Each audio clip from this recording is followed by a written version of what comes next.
अब 2-3 दिन से मैं भारत जोड़ो न्याय यात्रा में असम की सड़कों पर चल रहा हूं।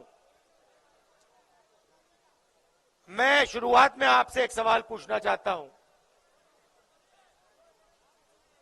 हिंदुस्तान का सबसे भ्रष्ट चीफ मिनिस्टर का नाम क्या है?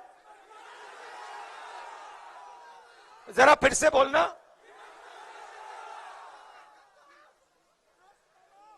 ये बड़ा टैग है,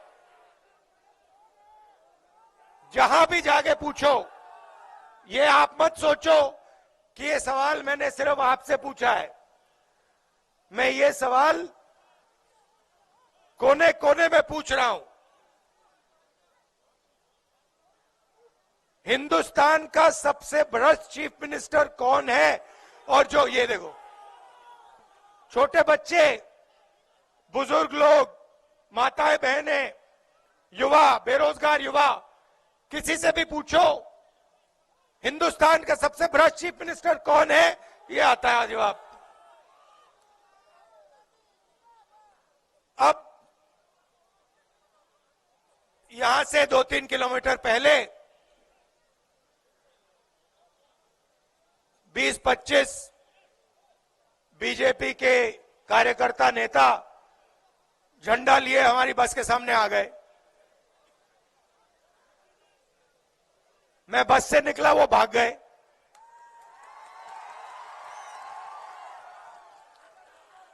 मतलब क्या समझ रखा है इन लोगों ने कि कांग्रेस पार्टी बीजेपी के कार्यकर्ताओं से, आरएसएस के कार्यकर्ताओं से डरती है क्या?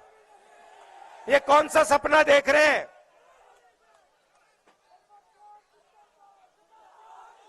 जितने हमारे पोस्टर फाड़ने हैं, फाड़ लो। जितने हमारे प्लेकार्ड्स फाड़ने हैं, फाड़ दो, कोई फर्क नहीं पड़ता हमें। हमारी विचारधारा की लड़ाई है। हम किसी से नहीं डरते हैं, ना नरेंद्र मोदी से डरते हैं, ना यहां के चीफ मिनिस्टर से डरते हैं।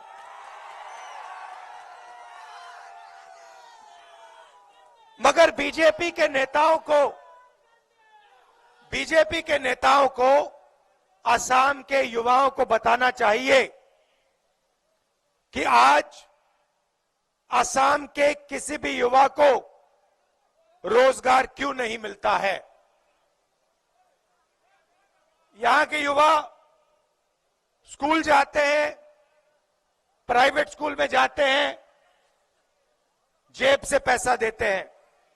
उसके बाद कॉलेज जाते हैं, यूनिवर्सिटी जाते हैं, पढ़ाई करते हैं, कॉम्पिटिटिव एग्जाम लेते हैं, और लाखों रुपए खर्च करने के बाद पता लगता है कि असम में युवाओं को रोजगार नहीं मिल सकता। कुछ भी कर लो, यहां पे आपको जॉब नहीं मिल सकता।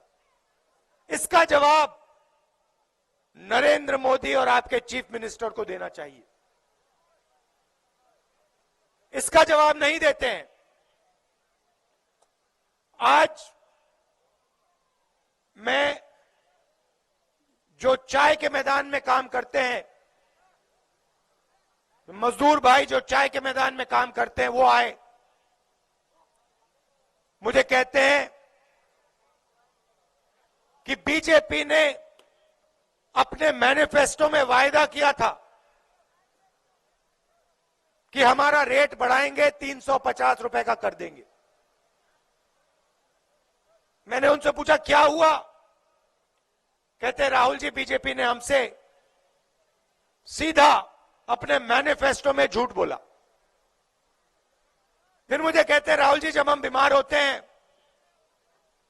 एम्बुलेंस तक नहीं मिलती है, हमने अपने जेब से पैसा देकर एम्बुलेंस में जाना पड़ता है। उससे पहले 4 युवा आए, मुझे कहते हैं राहुल जी, हमारे जैसे 1,50,000 युवा हैं, हमने क्या गलती की? मैंने पूछा क्या हुआ, कहते हैं राहुल जी 1,50,000 युवाओं ने सालों आर्मी में भर्ती करने की कोशिश की, टेस्ट लिया, रनिंग की, फिजिकल किया, मेडिकल किया। मोदी जी की सरकार ने हमें कह दिया, लिख के कह दिया कि आपको आर्मी में एक्सेप्ट कर दिया गया है। फिर कोविड आया, कहते हैं कि अभी ठहरिए, थोड़ी देर ठहरिए। कोविड आया है, कोविड के बाद में आपको आर्मी में लिया जाएगा। 3 साल 1,50,000 युवाओं को नचाया, कहा कि कुछ ही दिनों में हो जाएगा, कुछ ही दिनों में हो जाएगा। और फिर 3 साल बाद कहते हैं तुम्हें हम आर्मी में नहीं लेंगे, ना तुम अग्निवीर बन सकते हो, ना तुम्हारे लिए आर्मी में जगह है। 1,50,000 युवाओं ने आर्मी में जाने का सपना देखा था। असम में, नागालैंड में, अरुणाचल, कर्नाटक, यूपी, बिहार, मध्य प्रदेश, हर स्टेट में इन युवाओं ने अपनी जिंदगी के 3-4 साल दिए। हिंदुस्तान की आर्मी कहती है कि हमने तुम्हें एक्सेप्ट कर लिया। 3 साल बाद हिंदुस्तान की सरकार कहती है तुम्हारे लिए हिंदुस्तान की सेना में जगह नहीं है। तो यह सुनने को मिल रहा है। किसान आते हैं, कहते हैं खून पसीना लगा देते हैं हम, 24 घंटे खेत की देखभाल करते हैं, मेहनत करते हैं, रात को सो नहीं पाते, और फिर जब टाइम आता है, अनाज को बेचने का टाइम आता है, हमें पता लगता है कि हमें सही रेट नहीं देती सरकार। ये आपके साथ हो रहा है।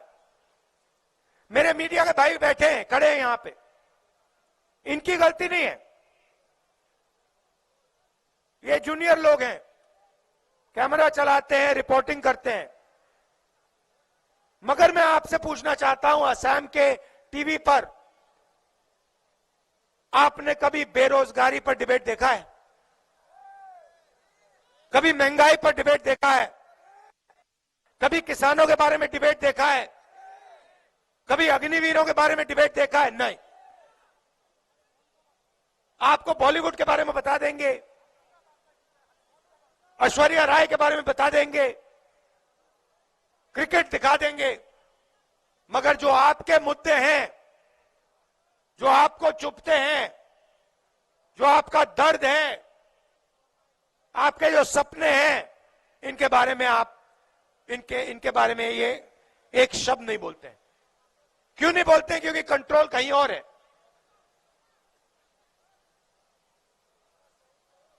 पूरे के पूरे मीडिया को कंट्रोल कर रखा है बीजेपी के नेताओं ने, और जो वो चाहते हैं मीडिया पे आता है। इसीलिए हमने निर्णय लिया कि और कोई रास्ता नहीं है, हमें कन्याकुमारी से कश्मीर तक चलना होगा, और इसलिए हम 4,000 किलोमीटर कन्याकुमारी से कश्मीर चले, 4,000 किलोमीटर। और उस यात्रा में मैं आपको बताऊं, सुबह उठते थे, रोज 25-30 किलोमीटर चलते थे, रात को हैरान हो जाते थे कि भाई थकान ही नहीं हो रही।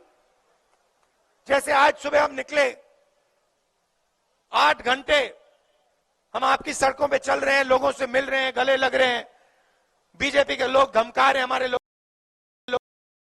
को मार रहे हैं, पीसीसी प्रेसिडेंट को मारा, मगर कोई थकान नहीं हो रही, कोई थकान नहीं हो रही, कोई फर्क नहीं पड़ रहा। और मैं अपने आप से पूछा कि क्यों हो रहा है? ये इसलिए हो रहा है कि असम की जनता का प्यार असम की जनता की शक्ति हमारे साथ है। ये इसलिए हो रहा है और इसलिए मैं आपका धन्यवाद करना चाहता हूं। हम यहां भारत जोड़ो न्याय यात्रा में आपकी बात सुनने आए हैं। लव यू ब्रदर, आपके हम बात सुनने आए हैं। किसानों की बात, मजदूरों की बात, बेरोजगार युवाओं की बात, जिनको सेना से हटाया गया उनकी बात, और अंत में 15-20 मिनट हम अपनी बात रखते हैं। और असम की जनता ने, मैं आपको बता रहा हूं, पिछले 2-3 दिन में दिल खोलकर हमें, दिल खोलकर प्यार दिया है। ये 10-15 लोग हैं बीजेपी वाले, झंडे लिए घूमते हैं, नारे लगाते हैं, मगर असम का जो आम आदमी है, जो युवा है, माताएं बहनें हैं, किसान हैं, मजदूर हैं, इन सब ने दिल खोल के हमें प्यार दिया है। पूरी की पूरी शक्ति हमारी यात्रा में दी है। इसके लिए मैं आपको दिल से धन्यवाद करता हूं और ये कभी जिंदगी भर में नहीं भूलने वाला। और देखिए, बहुत बड़े नेता आए हैं, बड़े बड़े नेता आए हैं, बड़े बड़े नेता चले गए हैं, और जितना उनमें अहंकार होता है, जिनके उनके दिल में नफरत होती है, उतनी जल्दी वो जाते हैं, गायब हो जाते हैं।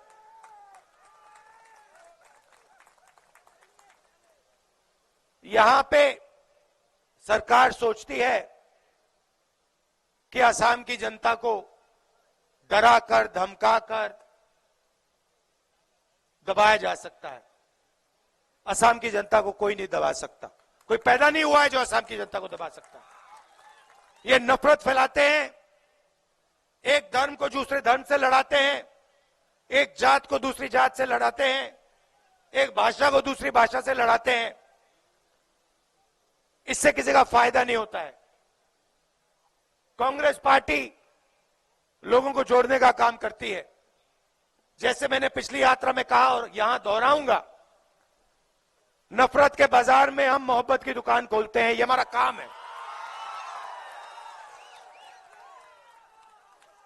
ये आप सड़कें देख लो, इंफ्रास्ट्रक्चर देख लो, एयरपोर्ट देख लो, रेलवे लाइन देख लो, कंप्यूटर क्रांति देख लो, सफेद क्रांति, हरी क्रांति देख लो, ये सब हम लाए हैं, कांग्रेस पार्टी लाई है। बीजेपी सिर्फ नफरत फैलाती है, उल्टी सीधी बातें करते हैं। ये फर्क है हम में और उनमें। और देखिए, हमारे प्रेसिडेंट ने कहा,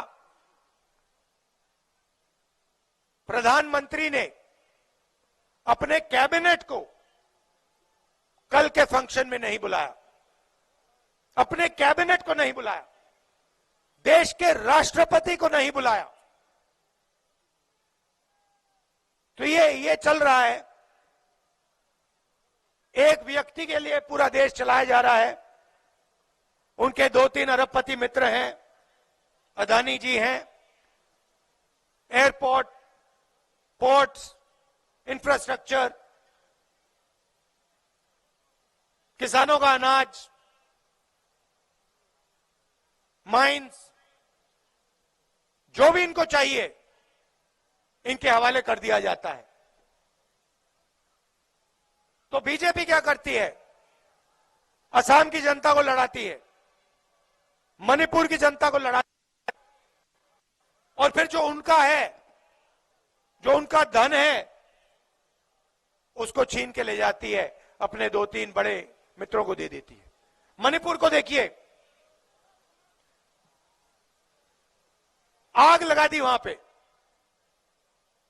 6 महीने हिंसा चल रही है, गोली चल रही है, लोग मर रहे हैं, घर जलाए जा रहे हैं, और देश का प्रधानमंत्री आज तक मणिपुर नहीं गया।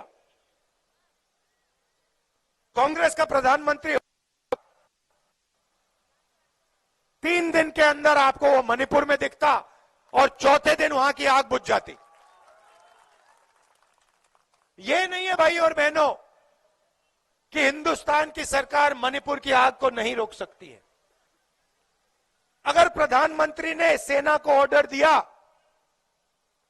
तो 3 दिन के अंदर हमारी सेना मणिपुर में आग बंद कर देगी। अगर बीजेपी लोग नहीं चाहते कि मणिपुर में आग बंद हो, इसलिए प्रधानमंत्री वहां नहीं जाते हैं, इसलिए प्रधानमंत्री सेना को ऑर्डर नहीं देते हैं कि यह तमाशा बंद करो। भारत जोड़ो यात्रा का यही लक्ष्य है।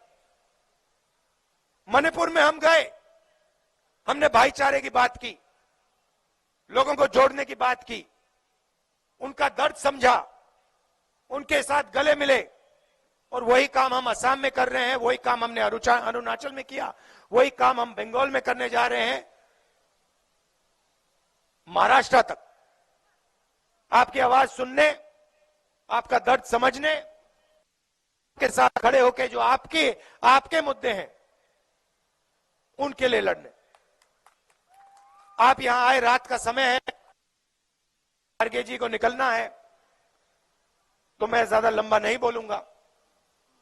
मैं दिल से आपका धन्यवाद करना चाहता हूं। आपने इतना प्यार दिया। हर सड़क पे, हर कोने कोने में असम की जनता आती है, मुझसे गले लगते हैं, कोई फूल देता है, कोई चॉकलेट देता है, कोई गमछा देता है। तो इस प्यार के लिए दिल से आपको धन्यवाद करता हूं। और दिल्ली में मैं आपका सिपाही हूं।